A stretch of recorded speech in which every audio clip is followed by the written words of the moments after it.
I flew 24 hours from Europe to celebrate Thanksgiving with my family. When I arrived, my dad said, "We thought this would be a wonderful day. Why did you come?" My sister added, "You haven't earned a seat at this table." I replied, "Thanks for letting me know. I'll pause all automatic payments today." Then I left the group chat. An hour later, Dad regretted his words. "My name is Jeff. I'm 33, the older son, the one who moved away. I build startups for a living. I sleep with my phone on Do Not Disturb and my brain on 12 tabs. I'm the guy who fixes payroll at 3 a.m. and pitches at 9. When people ask where I live, I say on planes. It's mostly true. I booked the ticket because I wanted to do something normal for once. Thanksgiving. Turkey. Bad jokes. Old smells. I flew 24 hours from Europe, 3 connections, 1 broken seat, and a baby who screamed in my ear like a fire alarm the entire Atlantic. I walked out of the airport in a wrinkled hoodie with a suitcase full of gifts and a paper bag of pastries I queued for at 5 a.m. in Paris because my mom loves almond croissants. I texted the family chat, landing, 20 minutes away. No one answered. The Uber turned into my parents' street, past the lawns I used to mow for free because family doesn't keep score. My chest got tight the way it always does when I see the old mailbox with the faded gold letters. I grabbed the pastries, the suitcase, my laptop bag, because I can't leave it anywhere without getting hives, and walked up the steps. The door opened before I could knock. My dad stood there in a brand new sweater, the kind he buys to look casual. He looked me up and down like I was a package delivered to the wrong house.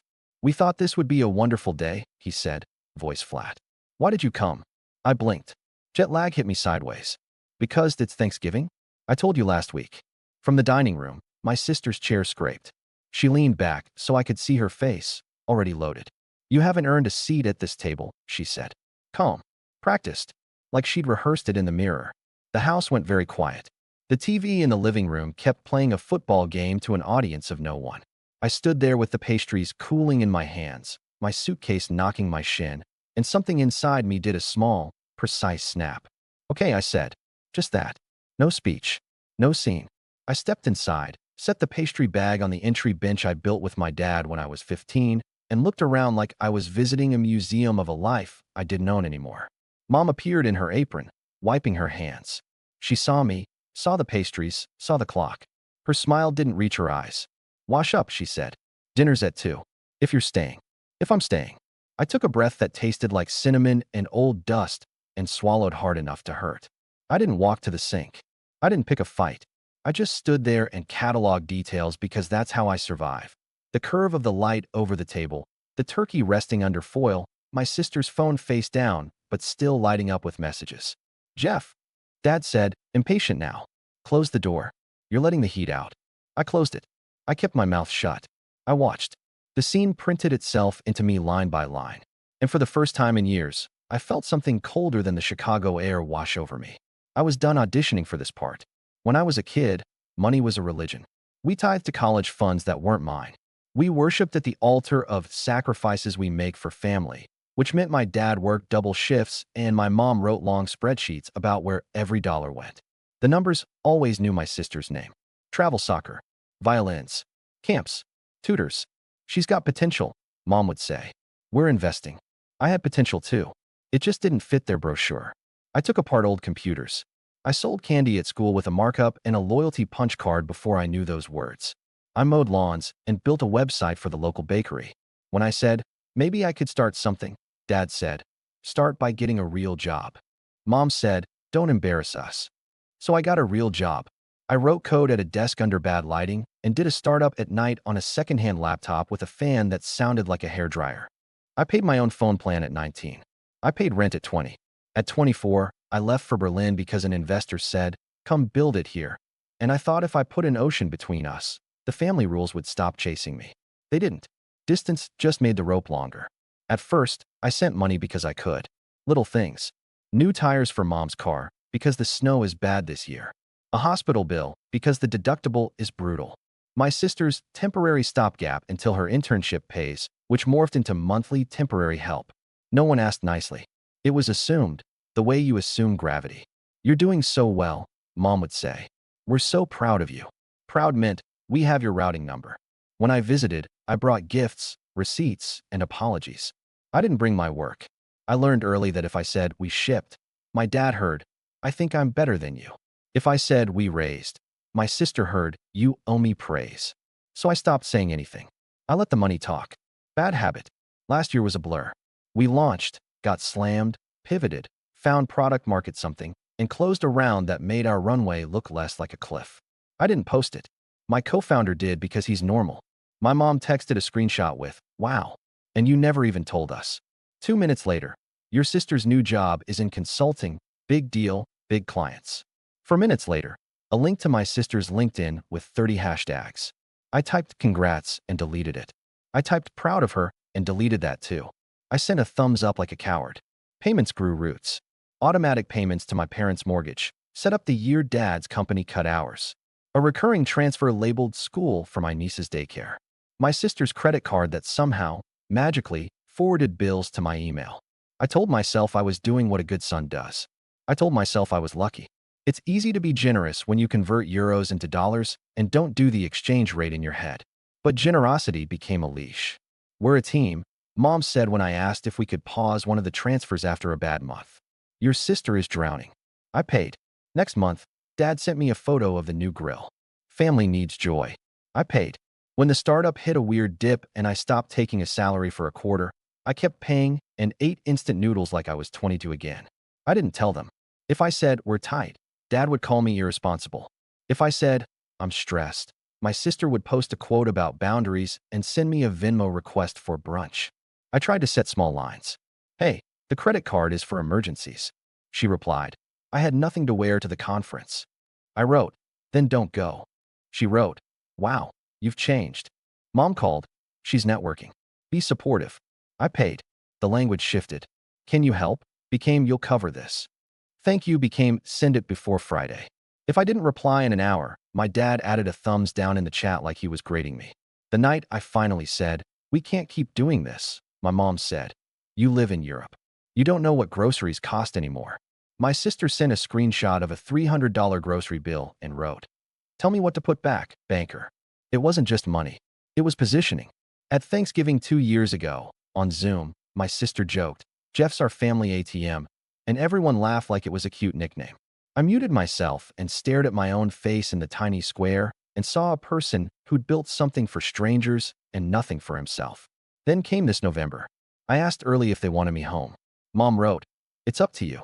Dad wrote nothing. My sister wrote a 3-paragraph update about her promotion track and ended with, anyway, seats will be tight. I read that part twice. I booked anyway. I told myself I was being dramatic. I told myself things would be different in person. They always are, right? People behave better when you're standing in the doorway holding the pastries they like. The night before my flight, I stayed up late clearing tickets for the team and setting my out of office. I threw my hoodie in the wash so I wouldn't smell like airports. I printed boarding passes because I secretly love paper. I picked a window seat so I could watch clouds and imagine my childhood street as a piece on a map, small and harmless. I messaged the group, flying in. Land at 10:20. I'll grab a ride over. Need me to bring anything? Silence. At the gate, a man in a Cubs hat asked where I was headed. Home, I said. On the plane, I wrote a toast in my notes app in case Dad asked me to say something. It was corny and sincere and mentioned how my sister kept the house loud when I left for college and how that was secretly comforting. I fell asleep on the last leg, phone face down on my tray, the toast open, half finished.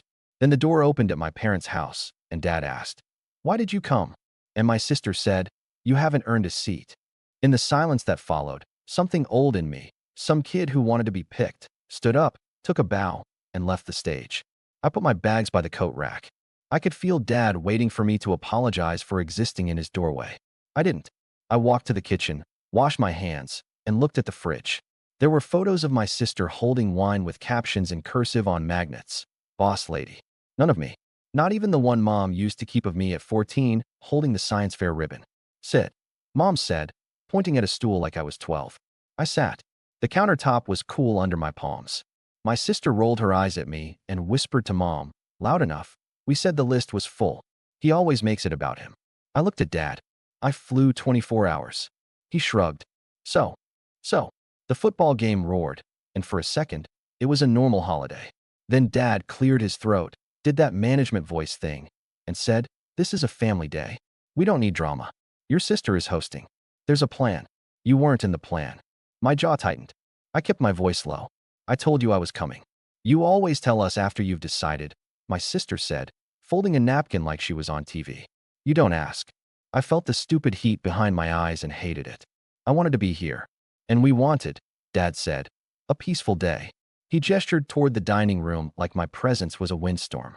There's a place you reach where you stop arguing and start seeing. The room sharpened. On the counter sat my mom's phone, lighting up with the family chat. My name in blue bubbles. Earlier messages I hadn't read because I was flying. I turned the screen like a reflex. Mom snatched it back. Too late. I saw the last line my sister had sent an hour before I landed. If he shows up, we stick to the seating chart. My voice came out steady. Okay, you've made your choice. Finally, my sister said. An adult response. I stood, dried my hands on a towel, and looked at Dad. You know I've been paying your mortgage for a year. Silence. Mom's head snapped up. My sister froze. Dad's mouth worked like he'd swallowed the wrong word. Not today, Mom hissed. Do not. I'm not arguing, I said. I'm clarifying. Dad squared his shoulders. No one asked you to. I laughed. It wasn't a nice sound. You asked every month.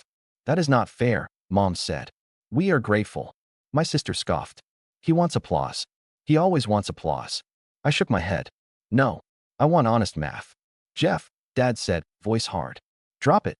I looked at the clock on the stove, the time difference in my bones, the toast still sitting unfinished in my phone. I thought of the automatic payments scheduled for the first of the month. I thought of my team sleeping right now in Berlin, trusting me to make good decisions. Okay, I said quietly. Since you want peace, I'll give it to you. What does that mean? Mom asked, suspicious. It means, I said, and I looked at my sister because she wanted the show, I'm done being your bank. Her face flickered. Excuse me. You heard me. Dad stepped closer. Careful. Careful of what? I asked. Careful of saying no? He opened his mouth, closed it, opened it again. I flew here to be with you, I said. You told me I hadn't earned a seat. Consider the account settled. The room went cold. Mom whispered, we can talk later or not. No, I said. We're done talking later. I'm leaving the chat. And I'm pausing all automatic payments today. My sister laughed like I told a joke she planned to repost. Go ahead, big man. I nodded. I will. And that was the breaking point. The quiet, clean slice between the life where I kept paying to be tolerated and the life where I didn't. I didn't slam doors. I didn't throw the pastries. I took my suitcase, my laptop bag, the paper bag of almond croissants, and walked back into the cold. The sky was a gray lid. My phone buzzed with a delayed flood. Airport Wi-Fi must have caught up. Messages stacked from the family chat like a timeline of a mistake I kept making. I ordered an Uber to the hotel by the lake. On the ride, I opened my banking app. Titles I'd written in nicer times stared back at me. Dad's house. Niece school. Fam's safety net. I felt ridiculous and weirdly tender toward my past self, the one who believed that names could make giving less lopsided. I toggled each one off. Confirm. Confirm. Confirm. I scrolled to my sister's card, the one with the spa charges and the work shoes that cost more than rent in my first apartment. I moved it to inactive. I screenshotted the page because I knew they'd say I didn't tell them. I didn't send it. Not yet. At the hotel, the front desk clerk looked at my face and said, long day? I nodded. Family, I said. He winced in solidarity and handed me a key card and a bottle of water like a prescription. Upstairs, I showered off the airplane and the house. I put on clean jeans and a hoodie that didn't smell like 12 time zones. I called my co-founder. He answered on the first ring, sleepy. You okay? Yeah, I said. I just did a thing. He listened. He always does. When I told him the exact words Dad said in the doorway, he was quiet for a long beat. You know you did the right thing, he said. I know, I said. Then, I think I know. We talked for 20 minutes about everything except work. When we hung up, I felt like the ground under me had a shape again. I ordered room service turkey because it was Thanksgiving and I am a cliché. While I waited, I drafted a message to the family chat. Short, clear. Hey, I'm at a hotel. I flew to be with you. You made it clear I wasn't welcome. I'm pausing all payments until we can have an adult conversation with boundaries and timelines. I won't be attending dinner. I didn't send it yet. Not because I was scared. Because I wanted the decision to be calm, not a reply to adrenaline. I turned on the TV. Football again. It sounded like background noise to a life I didn't belong to anymore. Room service knocked. The turkey was too salty, the mashed potatoes perfect. I ate all the mashed potatoes, half the turkey, and one almond croissant. I put the rest in the minibar like an idiot and laughed out loud in an empty room. At 2:05 p.m., my phone lit up. Where are you? From Mom. Then three dots. Then nothing. At 2:09 p.m., from Dad. You're being dramatic. Get back here. At 2:12 p.m., from my sister. Grow up. People are asking where you are. I stared at the three messages and felt my heart slow down. I wrote the note I drafted. I added, do not call me until tomorrow. I hit send. I left the chat. Silence is a sound you have to get used to. It takes a while. The first minutes felt like standing after a long flight when your legs don't trust you. At 3:03 p.m., Dad called. I watched it buzz. I let it go. Then he called again. Then again. I put the phone face down on the nightstand and turned off Wi-Fi like a superstition. At 4:10 p.m., Mom texted a photo of the table. My chair was empty. My sister had placed a decorative pumpkin there like a joke and captioned it, Seasonal Jeff. I turned my phone over and didn't look at it again. I walked by the lake as the city lit up. A kid threw bread to geese and screamed when they got bold. A couple argued softly on a bench about which cousins to visit at Christmas. My hands were cold in my pockets. I felt light and sick at the same time. Back at the hotel, I opened my laptop. I didn't code. I made a spreadsheet, old habits, called Family. One tab for debts I had assumed, another for boundaries I should have set, a third for actual needs versus wants. I wrote sentences in the margins, like a user manual for a new version of me. Any money I send must have an end date. Any help must be tied to a plan, not a vibe. No is a complete sentence. I slept badly. Every dream was a version of the doorway. Dad saying the same sentence in different voices. At 7:02 a.m., my phone rang again. Dad. I answered. His voice was tired. I shouldn't have said that. Yeah, I said. He exhaled. Your sister, she wanted a host. She wanted it perfect. Perfect didn't need to include humiliating me. A pause. In my ear, I heard kitchen sounds, the clatter of regret. We're family, he said, like that fixed the math. Exactly, I said. We counted on you, he said quietly. We shouldn't have. Those words felt like tiles clicking into place. Dad, I said calm. It's not about counting on me. It's about counting it all. I don't follow. I swallowed. You never asked what I could actually afford. You assumed I could always give because I left. Because my life looks shiny on your screen. I stopped taking a salary for 3 months this summer. I kept paying everything. You bought a grill. Silence. In the background, Mom said something I couldn't catch. Dad cleared his throat. We didn't know, he said. Because you didn't ask. I let it sit. He let it sit. Finally, he said, come by. We'll talk. Not today, I said. Tomorrow. Noon. No yelling. No triangulating through Mom or my sister. Just us. I'll bring statements. You bring a pen. He almost laughed. A pen. Yeah, I said. We're going to write things down. We hung up. I stood in a quiet hotel room and felt a strange, grown satisfaction settle in my chest. Not revenge. Not triumph. Just the absence of begging. I texted my co-founder. Lunch is back on Monday. And, unrelated, I think my dad is going to learn what a budget is. He replied with a thumbs up and a gif of someone closing a valve. The next day, I took the train to my parents' house with a folder in my backpack. I didn't bring pastries. Dad met me on the porch without the new sweater. He looked smaller somehow. We sat at the kitchen table with black coffee and no football. I opened the folder. Screen transfers. Monthly totals.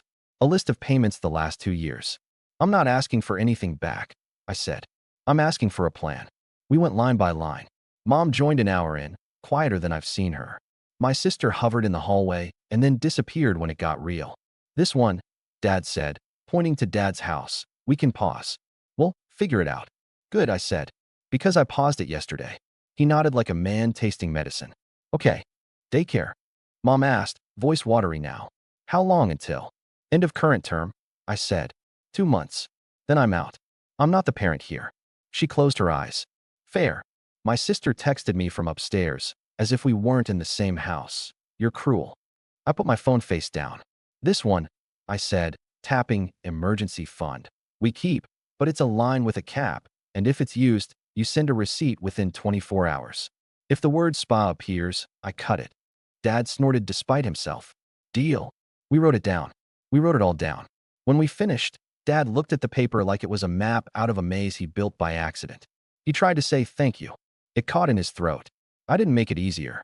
I just nodded. As I stood to leave, Mom touched my sleeve. We were unkind, she said, not quite looking at me. You were, I said. We're trying, she said. Try harder, I said, and I didn't say it mean. I said it like I would to a teammate. On the porch, Dad cleared his throat. About yesterday, he said. I know, I said. An hour later, you regretted it. He winced. Yeah. Good, I said. Keep regretting it until you change. He didn't argue. He opened the door for me like he used to. I flew back to Europe 2 days later. The plane was quieter on the way out. I slept without dreaming about doorways. When we landed, my phone woke up and did its usual fireworks. Team chat. Investor ping. One message from Mom. We'll make the payments work. Thank you for everything you've done. We'll send an update next week. No heart emoji. That was new. I walked to the office with coffee and no panic. My co-founder asked how it went. I said, we wrote a budget. He laughed like it was more dramatic than that. And maybe it was, but the boring words are the ones that save you. In the evenings that week, I kept waiting for the shadow to creep back in. It didn't. The empty space where the monthly guilt used to sit filled with little things I forgot I liked. Long runs along the canal. Cooking for friends without checking my phone during dinner in case a family bill needed approval. I caught myself humming in the copy room and almost apologized to nobody. 3 small things happened. First, my sister removed me from the family logistics chat she created. It stung less than a bug bite. A day later, she texted separately. You made your point. I wrote back. I didn't make a point. I made a boundary. She didn't reply. Second, Dad sent a photo of a handwritten sheet taped to the fridge titled House Budget, with crooked columns and checkboxes. It looked like homework. He wrote, we'll try this. For the first time in years, I believed him. Third, I opened my banking app on the first of the month and saw no outgoing family lines. The quiet felt like a new apartment, echoey, full of possibility. Here's what I kept. I still love them. Love isn't a subscription. Helping isn't the same as being harvested. My seat at any table is earned by my humanity, not my wire transfers. I don't need the old chair at their Thanksgiving.